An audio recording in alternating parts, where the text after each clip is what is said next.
Okay, we are at 11:30, so I would like to get started. There's a chance that a few more people might hop on while I'm doing this introduction.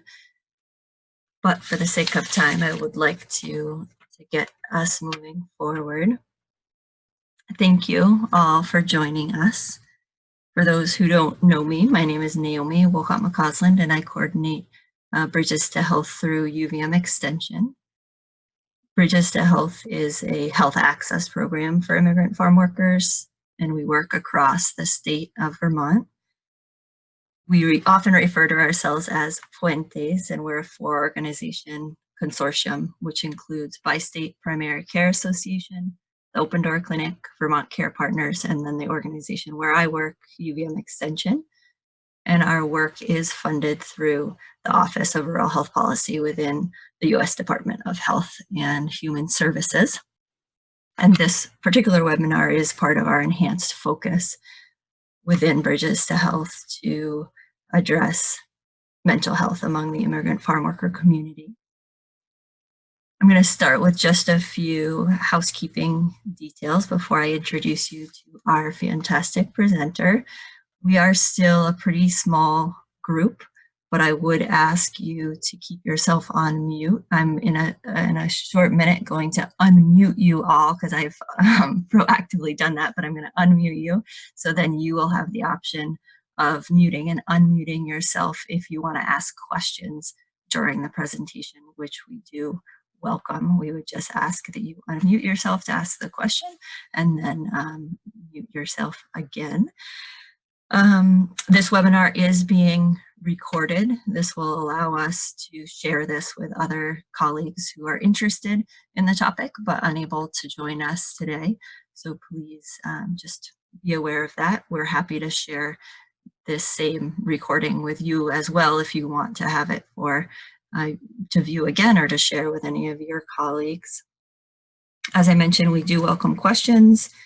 Emily will answer those as she goes along, and there should be some time at the end as well. And again, you could just unmute yourself, ask the question, and then put yourself back on mute.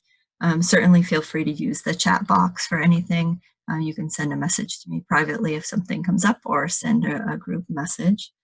And as we get started, we would like to just get a sense of who is on the call, particularly for Emily, who doesn't recognize most of those names, except for if you participated in the previous sessions. So regardless of whether this is your first session or you attended with us for the previous one, please use the chat box and put in your name, what your occupation is, and then where you work, and that will help Emily just get a sense of where you're joining us from. So go ahead and do that. And while you do that, I am going to introduce Emily to those of you who didn't join us for the last session.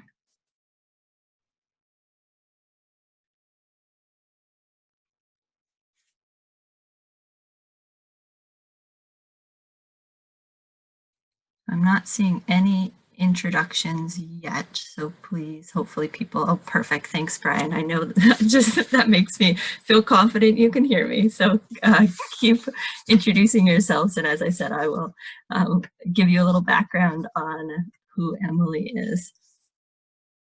So it is my pleasure to introduce Emily. This is part 2 of a 2-part series.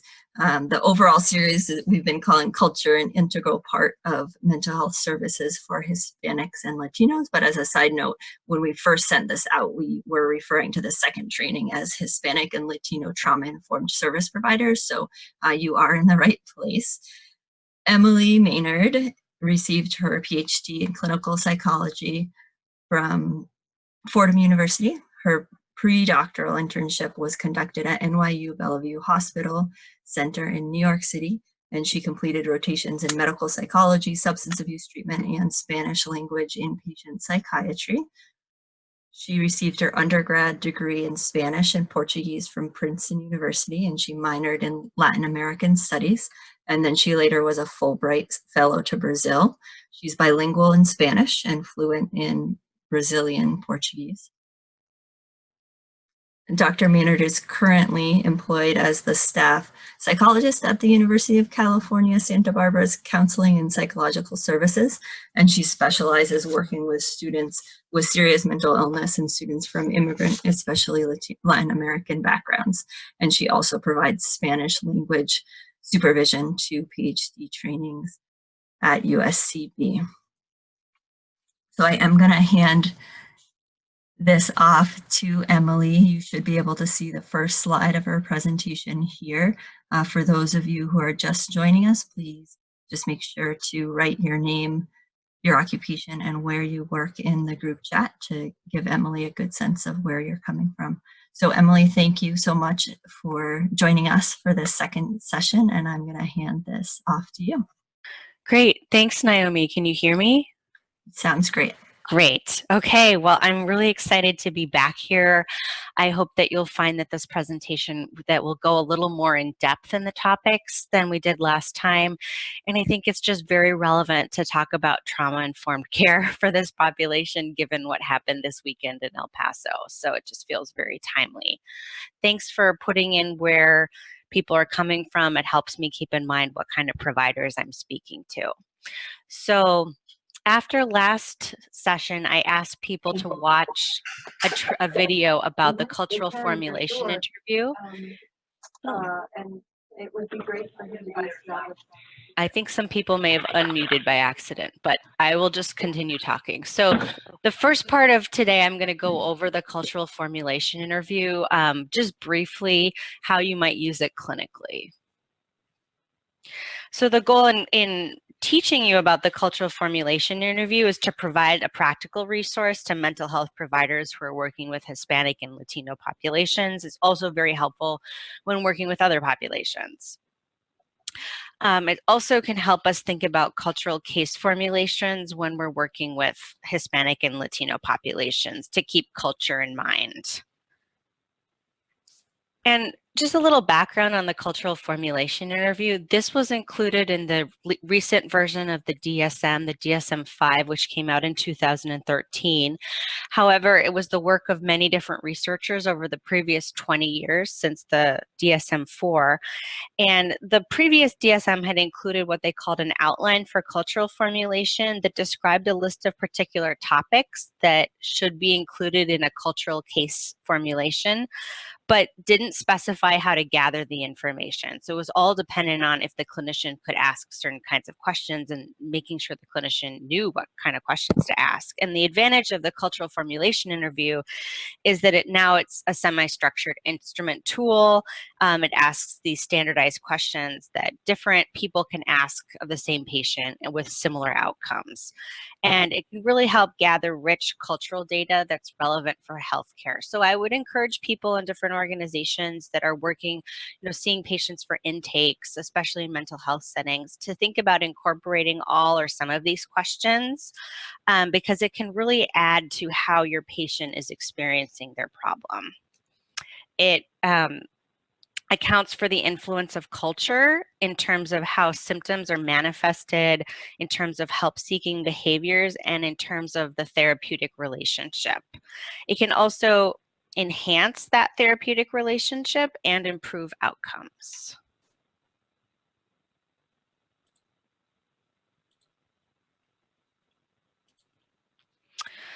So for clinicians, culture can influence the way a clinician approaches mental health and mental health treatment. It can influence what we consider a mental health disorder, the way that we communicate with our patients, the way we offer support, even the ways we structure our work settings, including what our offices look like, the waiting areas, and the way we develop a moral stance towards care. So we think of culture as something that we all have. Culture is not something that people in exotic locations have and that people in the United States don't have. We all are embedded in cultural context. And the primary user of the clinical formulation interview would be a clinician, a mental health clinician, but other stakeholders could find it helpful, like administrators or policymakers or advocates. And it's a flexible tool, and so it has 16 questions. There is a core version, there's an informant version, which would be asking like a family member the same questions about a patient. And then there's a number of different supplementary modules, which can be found by Googling CFI supplementary modules. And the ones in particular that could be relevant for working with Latinos and Hispanic populations are the modules on cultural identity and immigrants and refugees. So the CFI begins with the question or the prompt, I would like to understand the problems that bring you here so that I can help you more effectively. I want to know about your experience and ideas. I will ask some questions about what is going on and how you're dealing with it. Please remember there are no right or wrong answers. So this is how we set it up for the participant. There's also, if you have a copy of the DSM in Spanish, this has all been translated into Spanish for Spanish-speaking clinicians.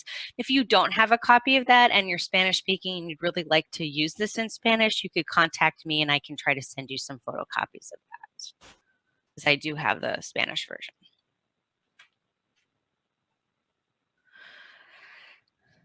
So there are different domains of the CFI. The first one looks at cultural definitions of the problem, in quotes. And we might substitute the word problem with whatever verbatim description the participant gives for what's going on.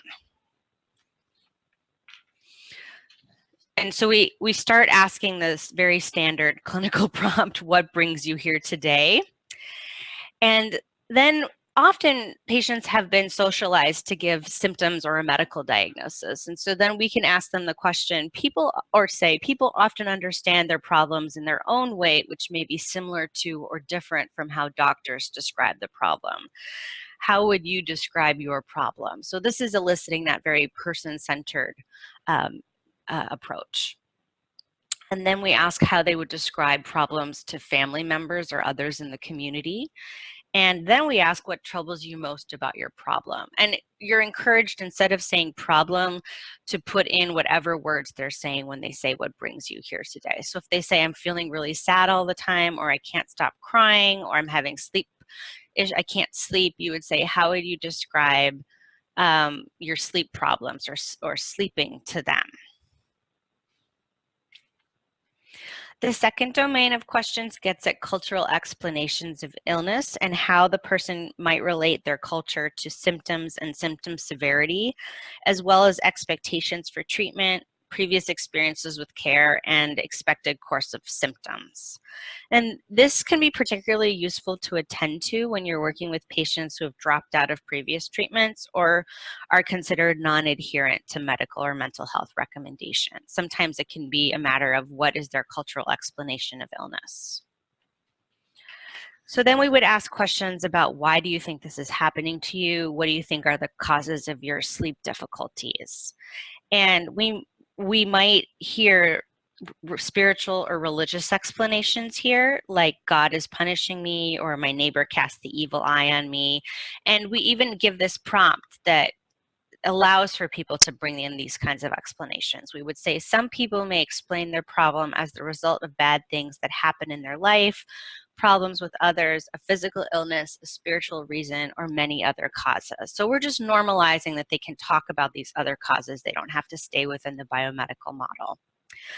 And then we ask about others in the family and the community, how they would view the problem. And then we start to get at strengths as well as stressors. Are there any kind of support that make your problem better? And are there any kind of stresses that make the problem worse? And then we try to get at the role of cultural identity. So we actually give a definition of this, because often our participants are not sociologists or anthropologists. So if we ask them about cultural identity, most people kind of look at me like, what? And so we actually have to give them this definition. We'd say sometimes aspects of people's background or identity can make their problem better or worse. By background or identity, I mean, for example, the communities you belong to, the languages you speak, where you or your family are from, your race or ethnic background, your gender or sexual orientation, or your faith or religion. Then we ask them what are the most important aspects of their background or identity. We don't want to assume that we know which are the most important aspects just because some might be salient to us. Then we ask also about how the background or identity can either improve the problem or cause other concerns or difficulties.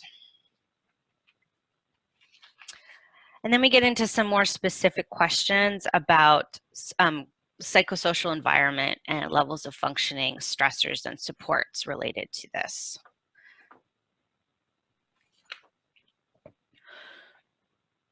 So we asked them what have they already done to cope with their problem on their own. And I really love this question because it assumes that people are not coming to us as the first solution, that often, especially when working with Latinos and Hispanic patients, they may not be coming to us as the first option, but as the last option. So we want to know what have they already done to cope with their problem. And this can also then help us bolster their existing strengths. We can point out, oh, you've been talking a lot to family, you've been getting really great support from your family, and that's great. I think that's probably what's allowed you to keep going for so long. At the same time, we could also offer you some other suggestions that could be helpful. And then when we ask about, has anything prevented you from getting the help you need? That's really important because we might be coming across some barriers to treatment that could have to do with that we might want to refer someone to case management, right? And then the fourth domain is about the relationship between the patient and the clinician and understanding that it's influenced by expectations, role definitions, and the resources that each bring to the encounter. And so we elicit from the patient, what kinds of help do you think would be most useful to you at this time? We might assume, for instance, that the patient needs therapy or medication. So it's very important to elicit from them what they think is helpful. They might be coming with more pragmatic concerns such as food security issues or help with transportation so their child can get to school on time. And we want to make sure we would be addressing those concerns in addition to whatever suggestions we would make as mental health providers.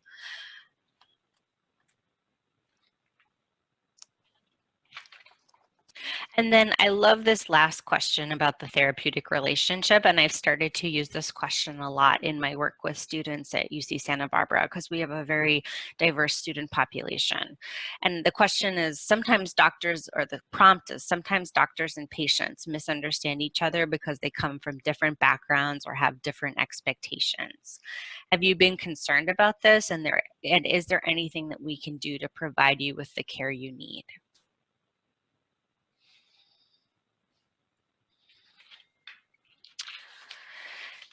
And as I mentioned, there is this supplementary module to the CFI that addresses the experience of immigrants and refugees.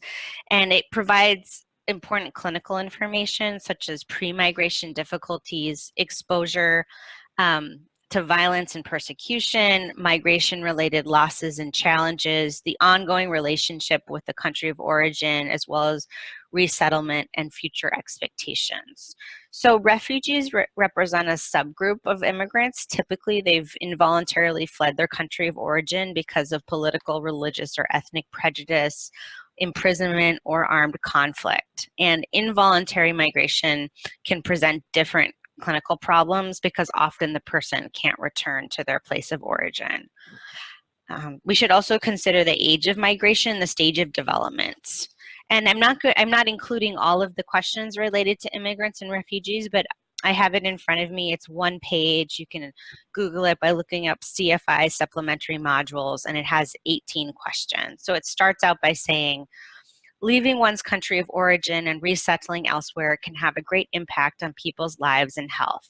To better understand your situation, I would like to ask you some questions related to your journey here from your country of origin. And then there's background information questions like, what is your country of origin? How long have you been living here in the host country or United States? When and with whom did you leave? Let's say Guatemala. Why did you leave Guatemala?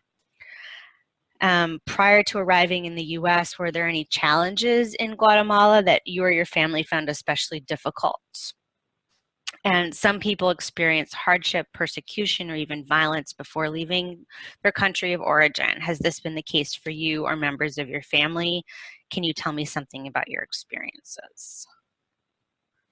So I'd really encourage those of you that are clinicians working with immigrants to look up that module. It can give you some ideas for how to ask questions about culture of origin, about the immigration experience, and know that you're doing it in a way that's been really well thought out and considered a lot of different perspectives in the development of these questions. Now, any questions right now about what I've said so far?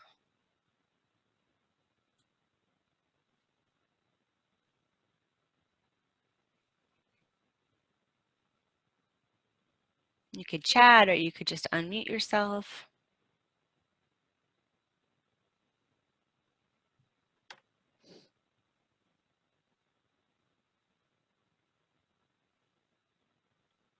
Okay, I'll just get to the next part. So now I'm going to get into the meat of our presentation. I'm going to talk about trauma and working with Latino and Hispanic patients who've been traumatized. So I'm going to start off by doing an overview of psychological trauma, defining the main concept of trauma and the key components of traumatic experiences. I know for some of you that are mental health clinicians, this will be review. For others, I hope that there's something new in terms of how we're talking about trauma, some of the definitions. I'm going to identify common traumatic experiences in the Hispanic and Latino populations. I'm going to explain elements of a trauma-informed mental health service for Hispanic and Latinos, and also describe how to build relationships with families, parents, or caregivers. So trauma comes from the Greek word, a Greek word that means wound. We say trauma, and sometimes people say traumata for the plural. Traumatic stress is a response to an emotionally overwhelming event, and it leads to changes in emotion, cognition, behavior, and psychological experience of people that witness or are exposed to or personally experience events that overwhelm their coping and problem-solving abilities. Stress is just a non-specific response of the body to any demand for change. So stress could be positive, stress could be negative. We usually talk about it in a negative way. When we think about trauma, there are really two basic kinds of trauma: acute trauma and complex trauma. Acute trauma is a one-time single event that's unlikely to repeat itself, for like a car accident or a natural disaster. Complex trauma is multiple and pervasive violent events beginning at an early age and continuing for years. So examples of that would be domestic violence or sexual or physical abuse. And sometimes a patient may experience both types of trauma. For instance, a person with a history of complex trauma, such as early childhood abuse, may be later exposed to an acute trauma, such as a natural disaster. And their response to earlier trauma may inform how they respond to this newer acute trauma. Their coping system may be more taxed than for someone who does not have a history of earlier trauma. And last year in California, last winter, we had a series of wildfires, including one that came very close to Santa Barbara. And after that wildfire, there was really significant flooding in our nearby community, where a number of people died and other people lost their homes. And what we saw at our counseling center was that a lot of students were coming in distress, which they didn't necessarily link to the natural disaster in the area, but that students with prior histories of complex trauma were re-traumatized in a certain way, or that they were acting in ways that were similar to how they had acted in response to previous trauma.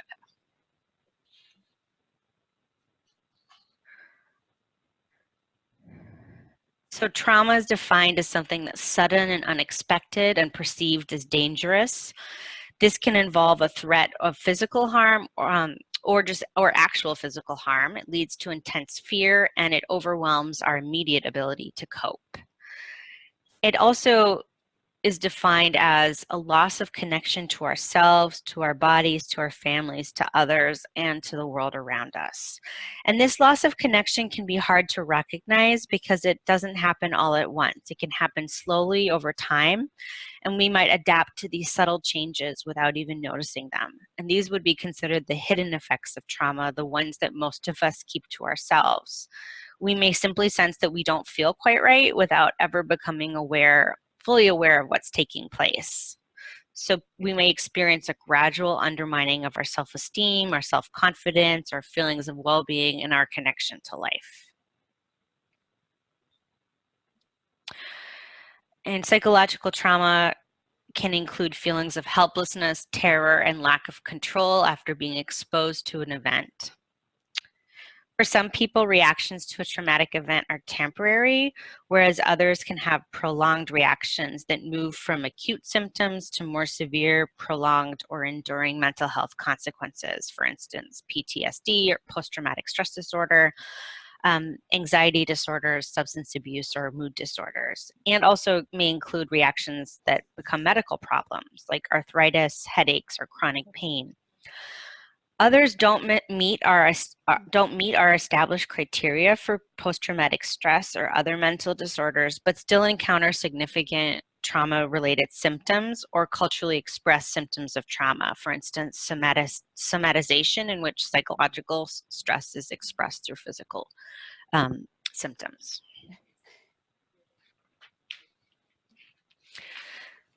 So these are the key criteria of traumatic experiences for post-traumatic stress disorder in the DSM-5.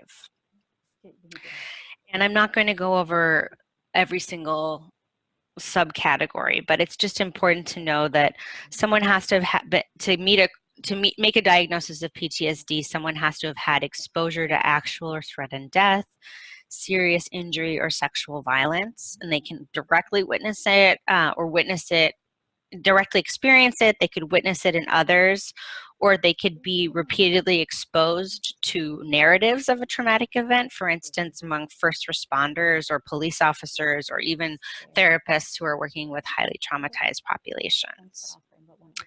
Often someone then develops what are called intrusive symptoms that could be like involuntary distressing memories of the event or nightmares about the event. They also may have dissociative reactions like flashbacks, which then leads, because these are so uncomfortable, someone wants to avoid anything related to that trauma. So they don't want to have these intrusive symptoms anymore, so they start avoiding mentions of the trauma. They avoid people or places that remind them of the trauma.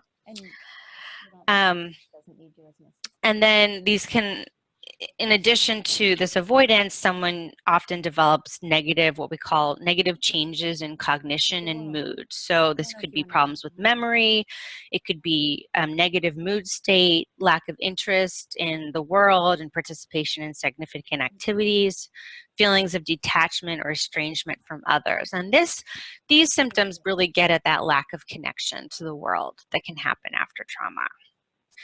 The person who has PTSD will also have what we call alterations in arousal and reactivity, which is the physiological response to fear.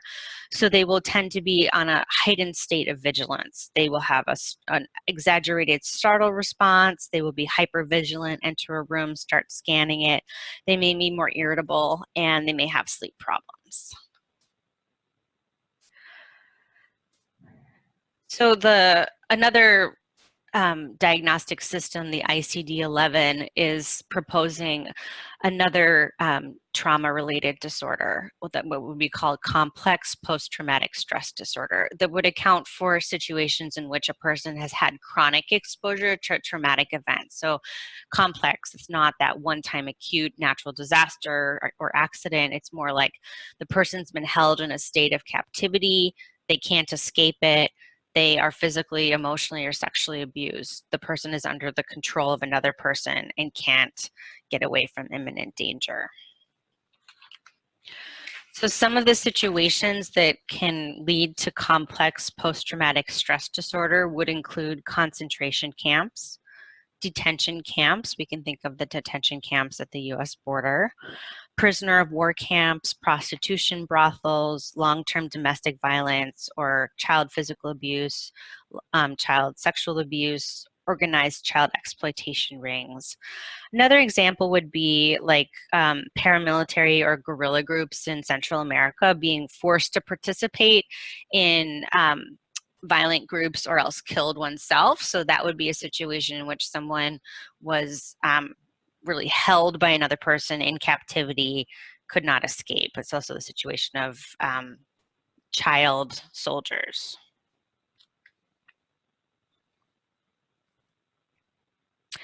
So another aspect of complex trauma is that recent research has found that early childhood experiences of adversity are associated with poorer health and mental health outcomes later in life.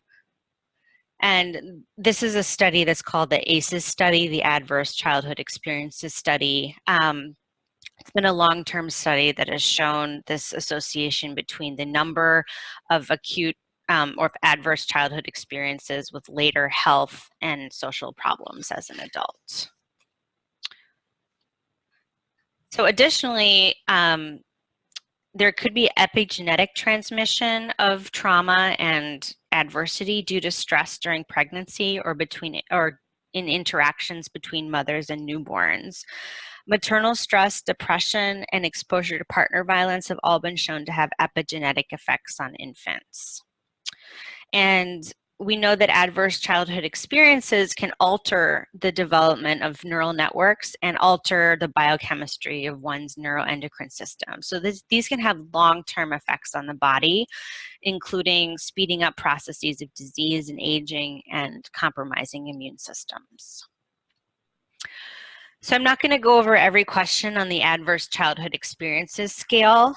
Let me see, I think there's, just trying to count how many questions there are. There are 10 questions, and if you have above 4, that's considered significant. So you can see that by the questions, some of these are quite severe, like did a parent often insult you, put you down, or humiliate you? Did the parent often push, grab, slap, or throw something at you? Did someone touch you in a sexual way? Some questions that have to get at neglect, parent separation, domestic violence against a mother or stepmother, presence of alcohol or substance use disorders, as well as serious mental illness in the household, incarceration of a household member.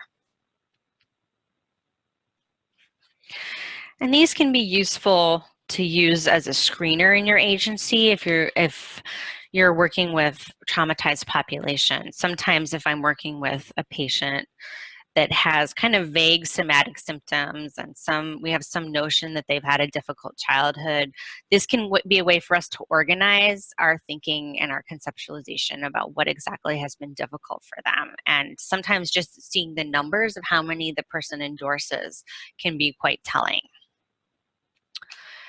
And I'm not going to show this video, but it is a great resource. It talks about the ACEs findings. Dr. Nadine Burks is one of the physicians who's been really involved in promoting this research, and she has a TED Talk about how childhood trauma affects health across the lifetime and why we should be really focusing on adverse childhood experiences.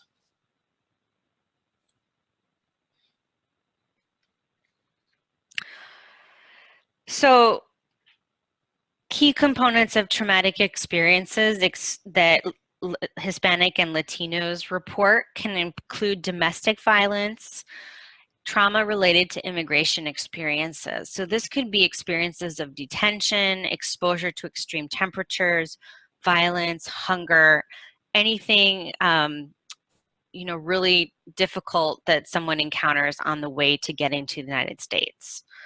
Also histories of violence, community violence, accidents. Sometimes accidents can happen from working in dangerous occupations, which is often the case for immigrants who are working in, less desirable jobs.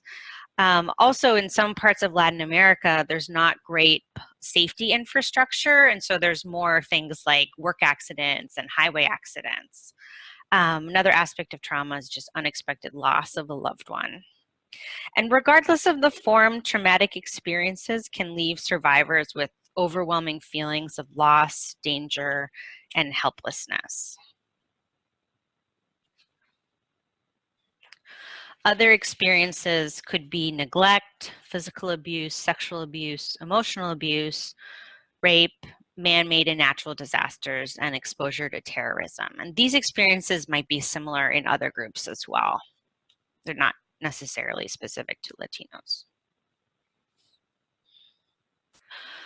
Also, chronic medical conditions, prolonged immobilization,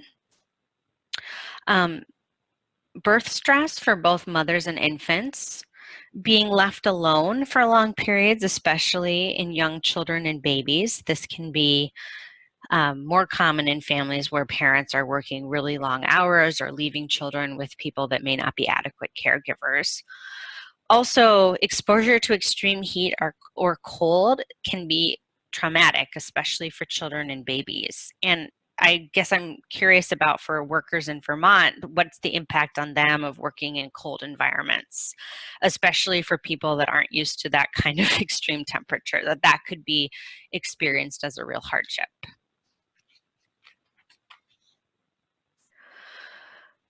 Also, unfortunately, Latin American women experience higher rates of sexual and gender-based violence.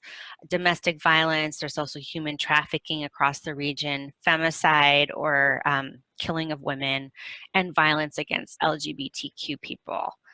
Traumatic gender-based violence is occurring disproportionately in girls and women from some Central American countries, from El Salvador, Honduras, and Guatemala. And in some cases, in these settings, gangs may target young girls to become what they call the girlfriend of an incarcerated gang member. And then other members of the gang would take these girls to the jail to visit the gang member inside, and they're expected to have sex with that gang member and to smuggle in contraband, such as cell phones. So I've listed a whole bunch of different traumatic experiences that can occur to Latinos, and I just want to invite other people either in the chat or to speak up and say, what other traumatic events can you mention that are present in your clients or patients, or which of these are you hearing a lot about?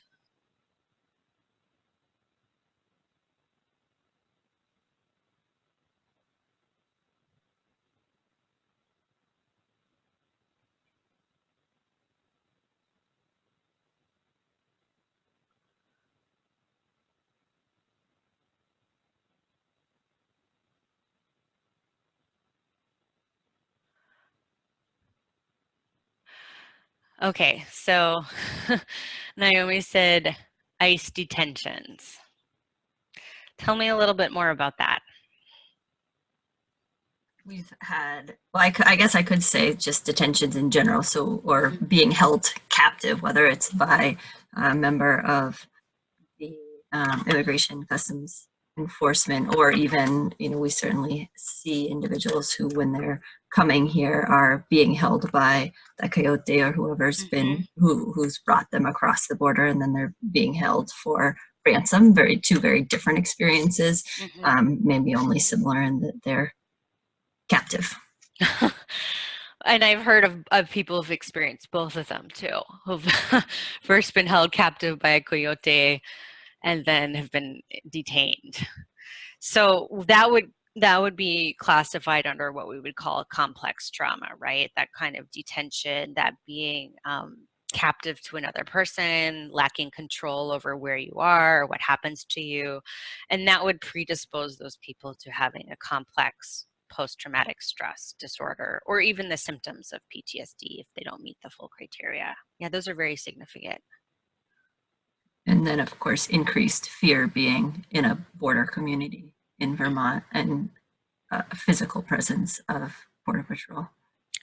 Right, so that physical presence could trigger reminders of previous trauma, or knowledge that other people who look like me may have been detained by these same people, and then lead to elevated anxiety, fear, and maybe even avoidance behavior. Like I was hearing on the radio this morning about in El Paso, family members not going to centers to see if their loved one had died in the shooting because they were afraid if they showed up at this center that they would be detained. So there's like an avoidance behavior, like I don't want to be there, or people not going to the hospital, not accessing health services because they're afraid of detention. Great.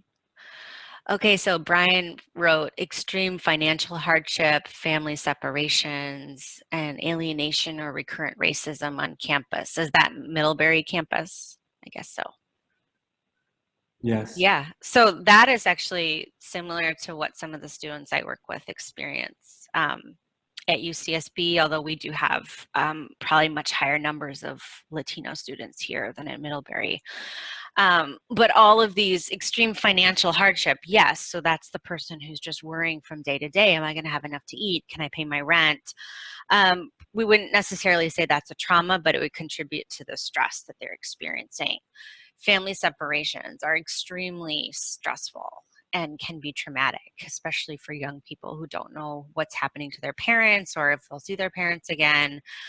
And then alienation and recurrent racism, we could consider this a form of ethno-racial trauma. And there's been more research and more publications recently about the impact in terms of repeated experiences of racism and feeling like you don't belong, and the level of stress and anxiety that certain racial groups live with in this country and in certain environments. So that's a great example.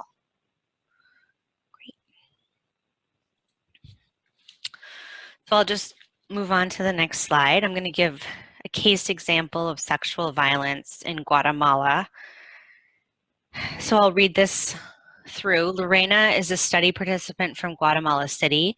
When she was 8 years old, her family relocated to a small rural town in Guatemala to escape gang violence, but only to confront it again in their new town. And when Lorena was in middle school, a neighbor who was a gang member began to express interest in her. When she refused to become his girlfriend, he began stalking and threatening her. During her walk home from school one day, the same gang member and his friend took her by force to an isolated area and raped her. And Lorena changed schools to avoid the gang member, but he continued to follow her and repeatedly threatened to rape her again. And she eventually fled to the US to escape further sexual violence. This reminds me of a patient that a colleague was working with who had some kind of relationship with a gang member here in a nearby community, and because of that her family sent her back to Chile because they wanted to protect her. And so also these instances of like suddenly changing where someone lives to escape a gang, that can be extremely stressful as well. And then the person lives with ongoing fear of, will the gang find me? Am I really safe? And for girls living in gang-controlled neighborhoods, whether in Central or Latin America or in the United States, they can receive clear messages that they and their bodies belong to the gang, like what Lorraine experienced. And gang members often have the power to exercise sexual violence over them with complete impunity. There's no consequences. And gang members have raped and tortured girls and left mutilated and dismembered bodies in public places to demonstrate dominance of the area and instill fear in the community. And in other cases, women and girls who live in gang-controlled areas have gone missing. Their bodies have been found in clandestine graves and with evidence of sexual violence and torture. And so as we can imagine, girls and women from these areas, especially those that have been directly impacted by this, could present with PTSD, they could be pregnant, they could have sexually transmitted infections, depression and anxiety are common, as are self-harm and suicidal thoughts. And these experiences of gender-based violence can also motivate seeking asylum in the United States, right? Can be reasons for immigration. So when we talk about Latino and Hispanic populations, and when we're working with patients from these groups, I think it's really important to understand the impact of historical events in their countries of origin as well as in the United States, because these events can provide a background for current experiences of trauma. So I've given a kind of overview of these are common experiences of trauma among Latinos and Hispanics, and now I'm going to talk about histories of trauma in the region. So, as you may know, many Latinos in the US immigrate from countries with recent histories of civil war, oppressive or authoritarian regimes, and economic crises. Latin America is now considered the most violent region in the world with the highest homicide rate. And there's high rates of exposure to political violence. So one study found that 11% of Latinos reported a history of exposure to political violence, and 76% endorsed lifetime exposure to other traumata. Anyone familiar with the image, the white veil and the nunca más? Just curious.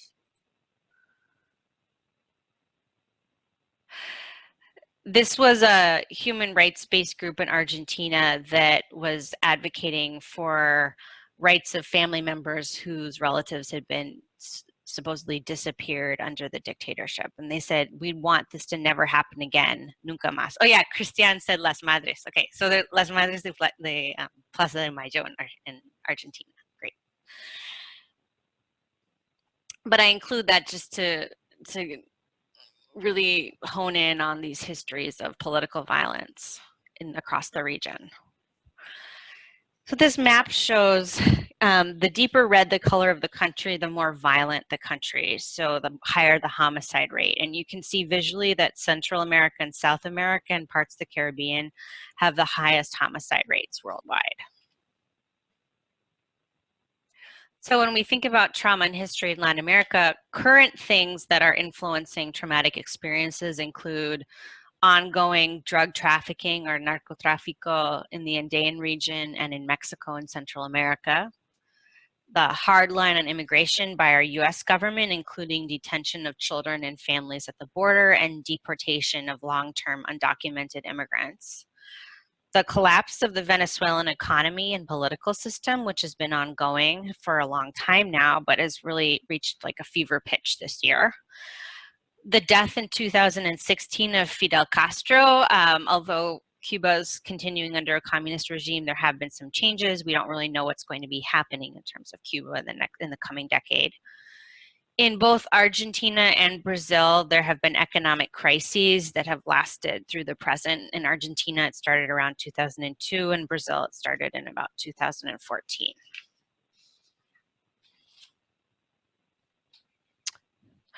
Then if we go back a little further in recent past, we have civil wars across Central America in the 1980s, which now have kind of devolved into gang violence.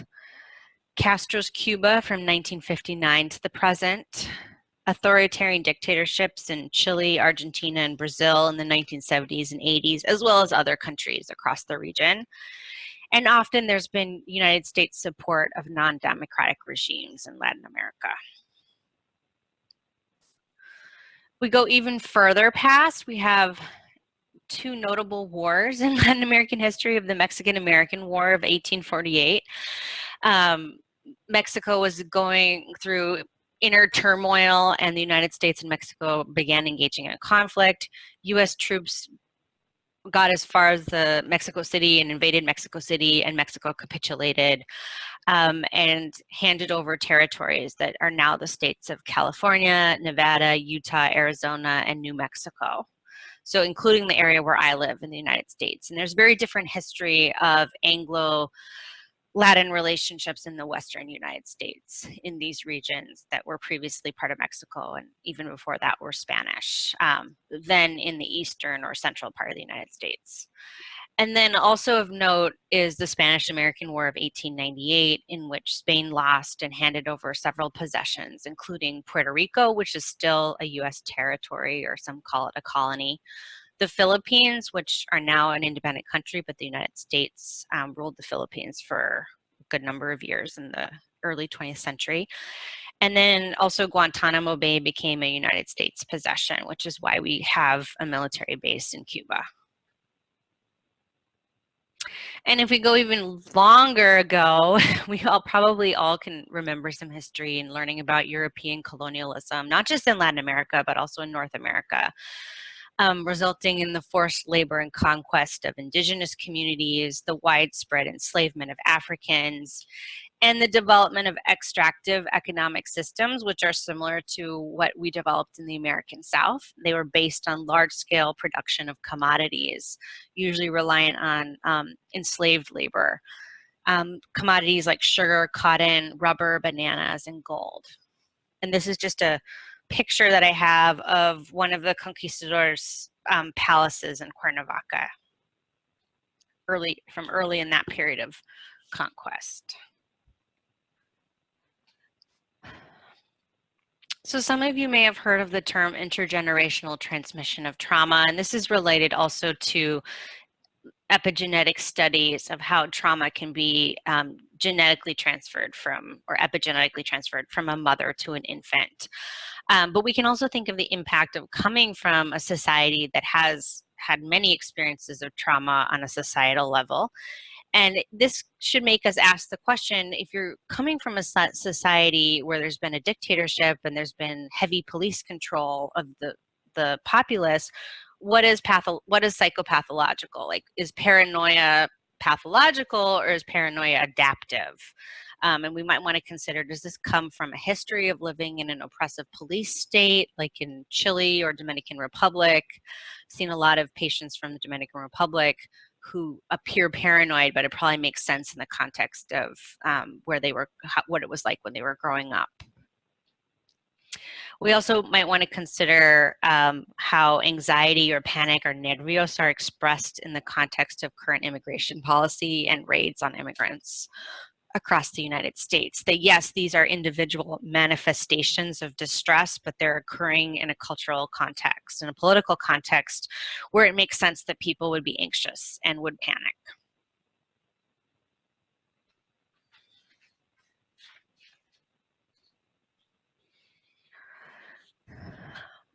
Also, when working with Latinos, I think it's important to acknowledge that a lot of Latinos have more of an openness to paranormal or spiritual experiences than Northern Europeans might have. And so it's common for Latin Americans to report encounters with ghosts, to believe in witches, angels, UFOs, the paranormal. And so when we're making diagnoses, we might want to be careful in attributing a psychotic diagnosis to people that report these kinds of experiences when these might be normative. And one way to determine if that's normative is it causing a lot of distress to see ghosts? Or maybe it's just like, oh, my grandmother visited me and, you know, I was happy to see her. Or is it causing impairment? And often consulting with people from that cultural group, especially like figureheads in the group, could be helpful in determining if this is a normal kind of experience versus a more distressing or disturbing. And also, as I talked about a little bit last time, we do see the presence of cultural practices, religious practices, who that are also open to the paranormal, like Santeria, curanderismo, voodoo, and candomblé.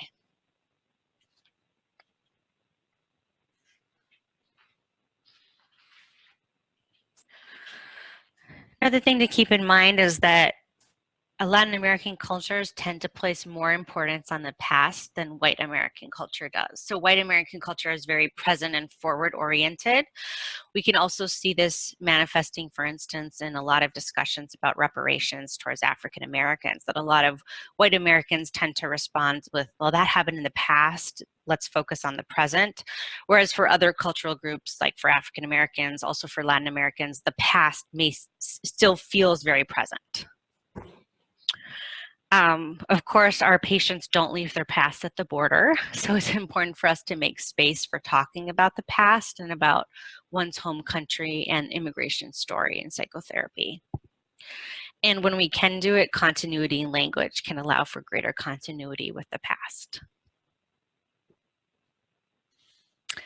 Any questions on this section about trauma and history?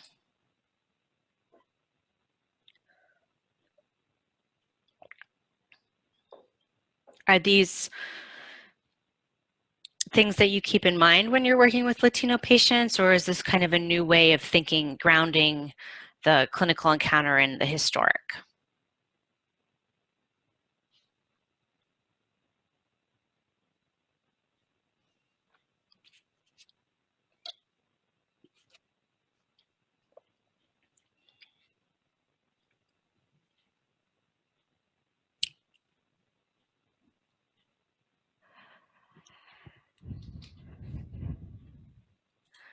Okay, I'll move on to our section about trauma-informed care. Because we know that individuals who've experienced trauma are at elevated risk for substance use disorders, for mental health problems, like depression and anxiety symptoms, or impairment in relational or social areas of life, or other distressing symptoms. And people who've experienced trauma are also at increased risk for physical disorders and conditions, such as sleep disorders. So a trauma-informed care approach includes an understanding of trauma and awareness of an impact that this can have across settings, services, and populations.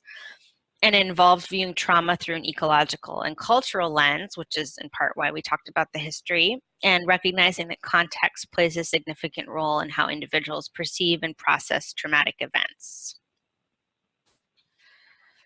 So some elements of trauma-informed care are to promote trauma understanding and awareness, that providers should acquire knowledge about the main traumatic experiences and mental health conditions in Hispanic and Latino populations. And this is something you're doing by participating in this training.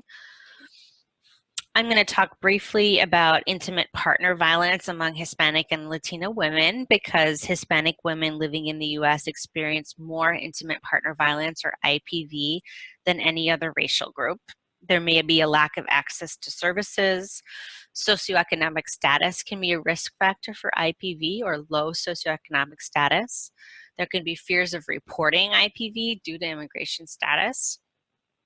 And different levels of acculturation and acculturative stress have been associated with IPV.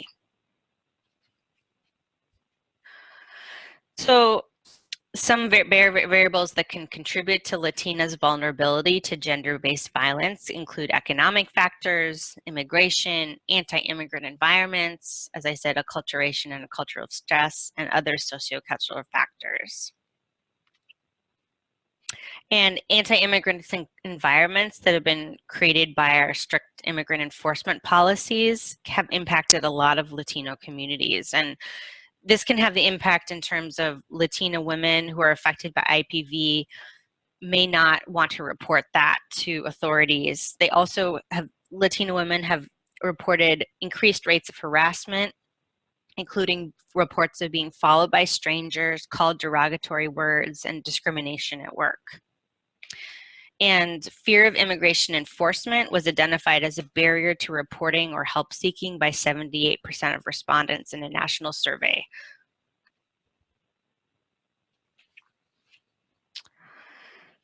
Machismo, or that cultural value that we talked about last time, can also promote power imbalances and influence sexual risk behaviors. Hispanic women present with higher levels of STDs and HIV than non-Hispanic women.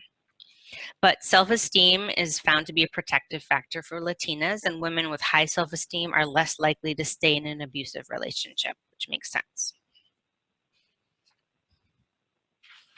Also, there are differences by nationality or place of origin, where in one cross-national study, Colombian and Cuban women had lower mean IPV scores than women from other Latin American countries and the US. And Colombian women also had better socioeconomic indicators, including higher monthly income and years of education.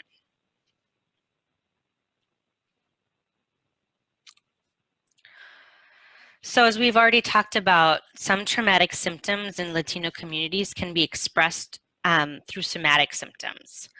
And how Latinos respond to trauma may be influenced by how they respond to the environment, their relationships, interventions, and treatment services.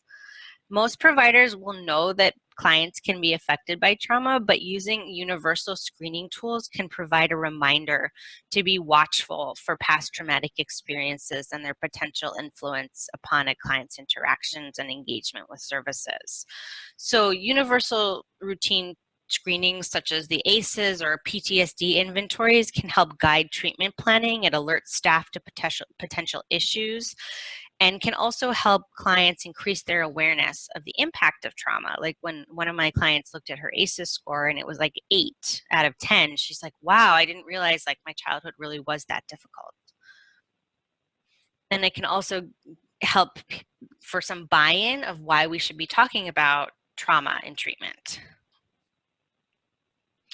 And of course, we should view trauma in the context of individuals, environments, and culture. And Hispanic and Latinos communities' views of trauma are often impacted by their life history, by the cultural meaning of the traumatic events, and how the community and family view the traumatic experience. And these factors can also influence how someone looks for help, or how acceptable is it to look for help? How compliant will someone be to help seeking to treatment recommendations?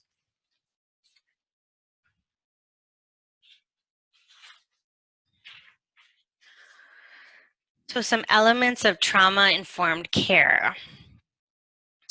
Trauma-informed providers recognize that clients can experience re-traumatization due to procedures and practices at our agency. We never want to re-traumatize our patients, but this can happen. So we have to be attuned to the feelings of safety for our patients as well as for us as providers. And major events that impact safety in clients besides trauma symptoms are situations regarding legal status in the United States. And so we want to be attentive to fears that patients may have about their legal status, fears of being deported, and even visiting an office, visiting a kind of official place can lead to a fear of someone being deported. And asking certain questions can also make a patient be afraid of being deported. So when working with undocumented or any Latino, because we can't assume someone's undocumented or documented, we may need to spend more time on confidentiality and what it means, including what information is protected. So now routinely when I describe our confidentiality policy to our students, I mention that we do not disclose information to the police or to ICE about the students that we work with. Patients can also express feelings of powerlessness or being trapped if they're not actively involved in treatment decisions. And so this could mirror in some ways the feelings of powerlessness and being detained, not having control over what's happening. And if treatment processes or providers imitate specific or copy or seem to mirror specific behavior from the client's past experience with trauma, the patients may voice distress or respond in the same way as they did to the original trauma. So another example would be if there's limited office space or waiting room, the person might feel anxious, or if there's lack of privacy when visiting an office. So when we can work with our patients to learn specific cues that he or she associates with past trauma.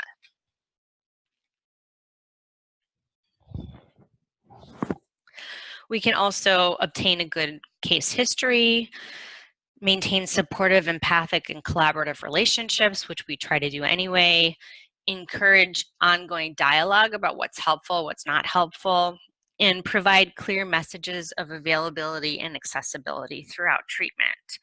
So triggers such as lighting, access to exits, seating arrangements, emotionality within a group in a group therapy setting, or visual or auditory stimuli can impact patients' utilization of health services. And we might want to be aware and proactive in changing aspects of our office and eliciting from patients how they feel about the physical environment. Other key elements in establishing a safe environment include consistency in client interactions and treatment processes. So following through with what has been reviewed or agreed upon in sessions or meetings, saying I'm going to do this next week and then actually doing it, that's really important. It just adds a sense of dependability and safety. And there can be other difficulties in going to office-based care due to either stress related to deportation or because some patients may not have enough time because of their job or lack of access to transportation. So in some cases, home-based treatment can increase treatment engagement, but providers need to be careful about considering this and set limits before starting treatment. You might want to consider, what do I do if I show up to someone's house and there's a guest in the house and there's no private place for us to meet? Can we still have a therapy session? Those kinds of things.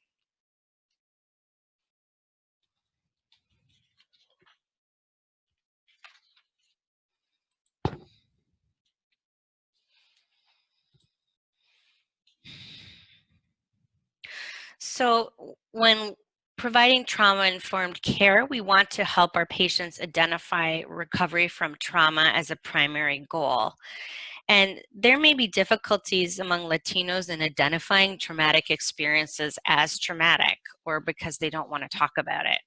So there's this dicho, this saying, los trapos sucios se lavan en la casa, or dirty washing should be laundered at home. And this saying expresses that problems with family and other conflicts should stay in the family and shouldn't be shared with outsiders. So there can be this sense like, why would I talk to you about this as with a provider? This can be a barrier to engaging in treatment. Other Latino patients may view experiences of trauma, may acknowledge them, but say, oh, that's in the past. Like, that doesn't influence me. That was a terrible thing I went through and it doesn't influence me. And as a result, they might engage in distraction, dissociation, or avoidance behaviors due to the belief that past trauma has little impact on their current lives and presenting problems.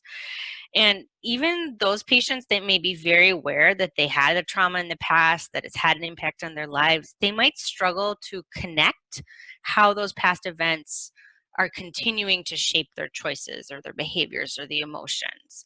And psychotherapy can be really helpful in helping the patient draw the connection between previous events and current experiences and lead to a more integrated understanding of the self. Not like trauma happened in the past, I'm over it, like I got through the border, I got through detention, everything's fine now. But this more integrated, like I went through these things in the past, they were very difficult, they continue to influence me in this way, and I'm working on it in this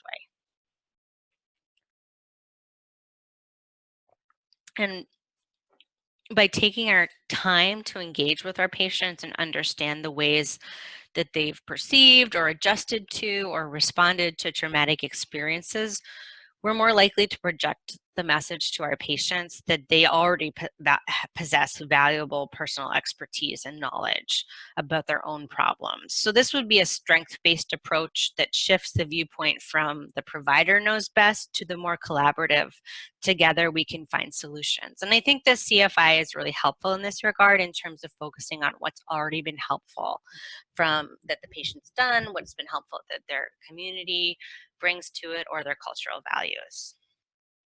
And this can be a very essential intervention strategy to build on the individual's existing resources, viewing the person as a resourceful and resilient survivor.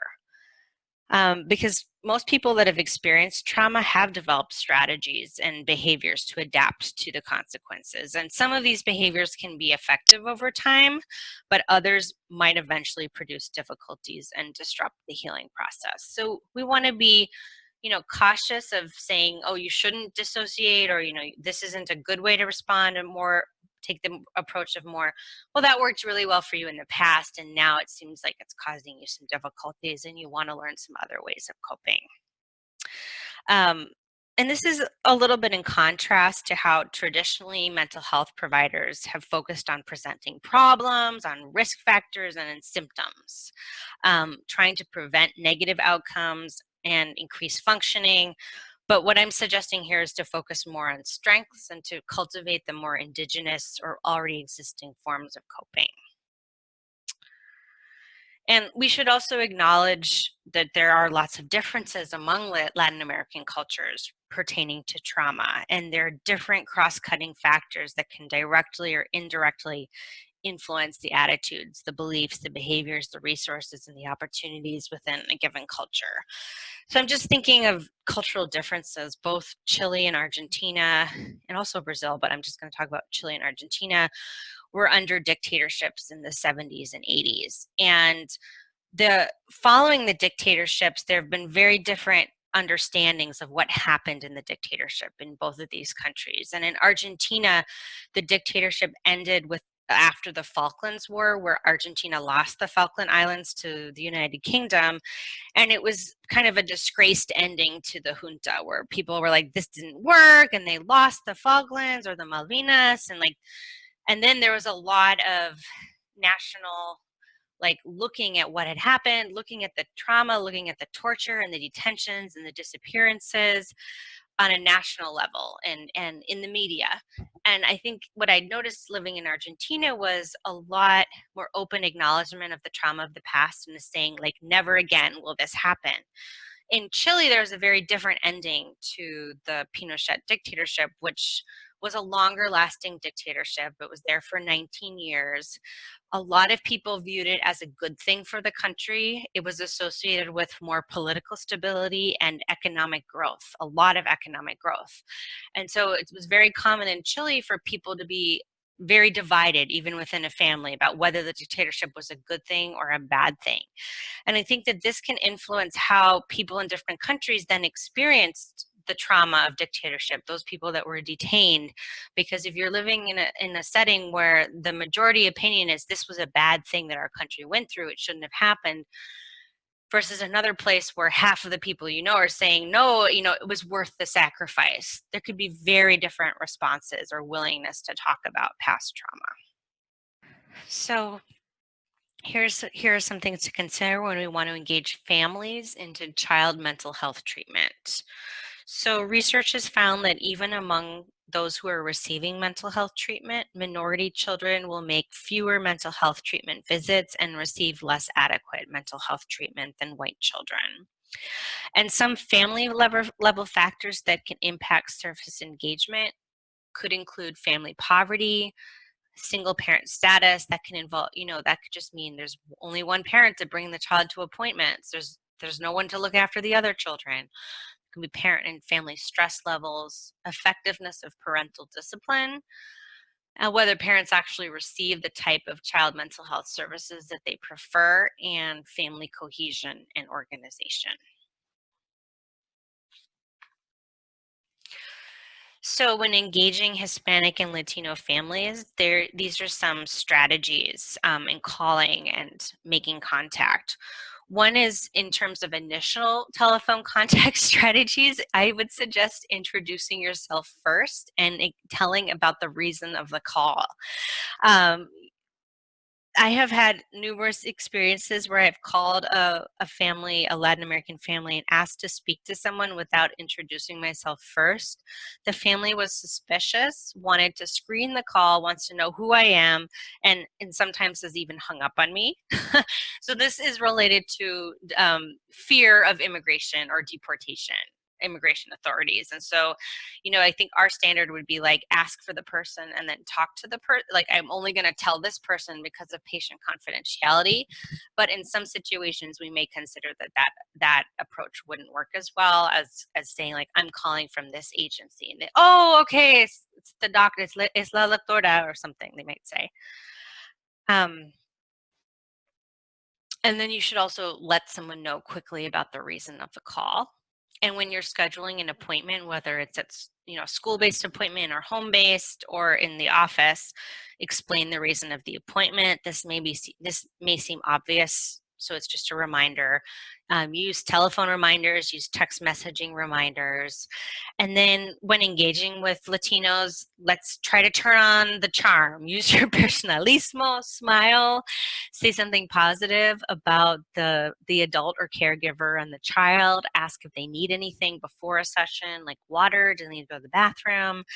Inform them again about the reason of the appointment. We don't want any surprises, and explore other family needs that may be related, that maybe not mental health directly, but that social work or case management could help with, like food pantry, furniture, access to transportation. And then open-ended questions are always preferable. Trying to have a dialogue rather than an interview. How can I help you? Can you let me know about your child's development? Sorry, this is like double information. Reminder of the date and time of the next appointment.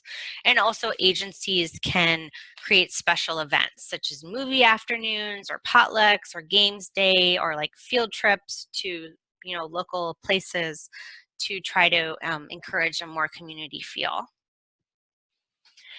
And then working with Hispanic and Latino families, it can be helpful to focus on strengths, as I already talked about, to explore their needs as a family. Often Latinos are coming in very family oriented to provide practical solutions to these needs. So we may think again that they have a mental health problem. They may think that they have a transportation problem. We may both be right. We might both be wrong, but let's try to address some of their needs.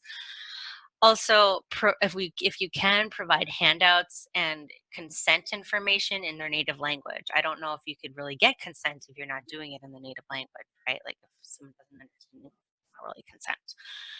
Um,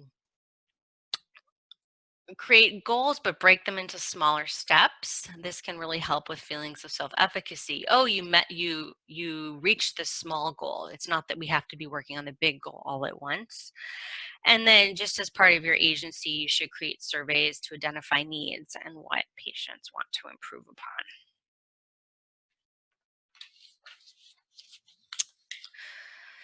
So I know that this presentation today was a little bit shorter than last time, which from my perspective is great. I hope we can have some more conversation right now about some of the needs that you're seeing in your agency, some of the kinds of specific trauma or traumata that your patients are experiencing, or any other questions you have for me based on things I've said here today of how to work with Latinos and Hispanics.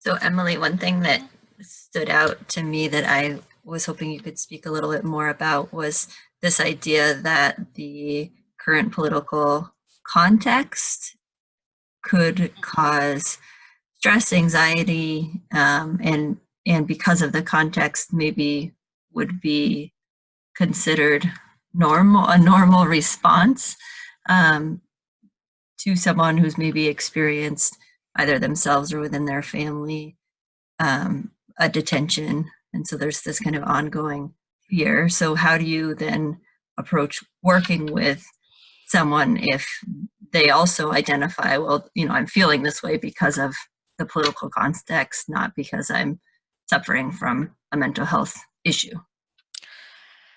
Well, I think that's a great question, and I'm actually working with someone right now whose parents are about to be deported. So it's really been on my mind too.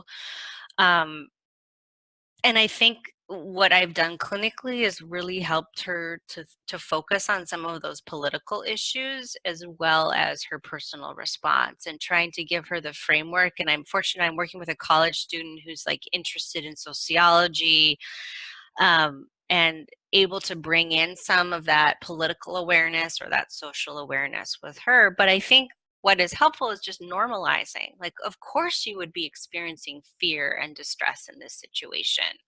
And sometimes they even remind people this situation is designed to create fear and distress. So that's my belief, is that a situation of detentions is a government program to deter immigration. And it is trying to deter immigration through creating fear and terror.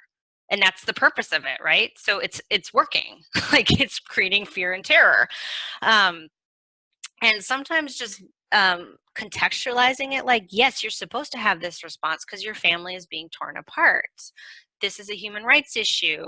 Depends on the level of education too of the person that you're working with.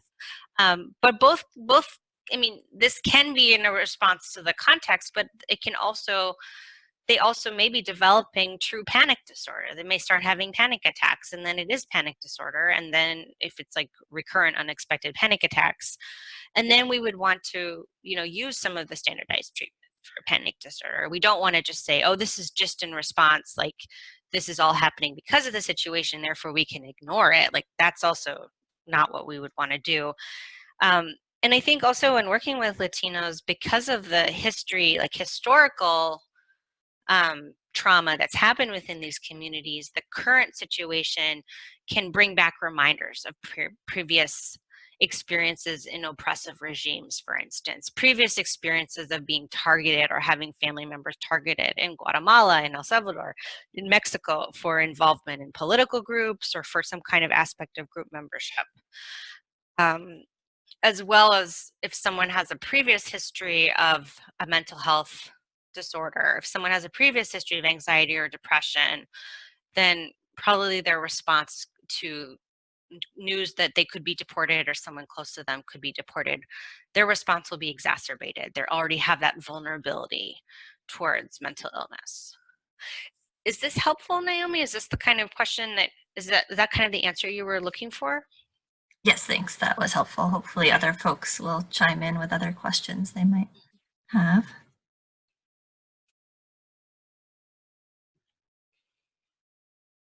Oh, okay. So question was, what's the general perception in this population towards the use of psychopharmaceuticals?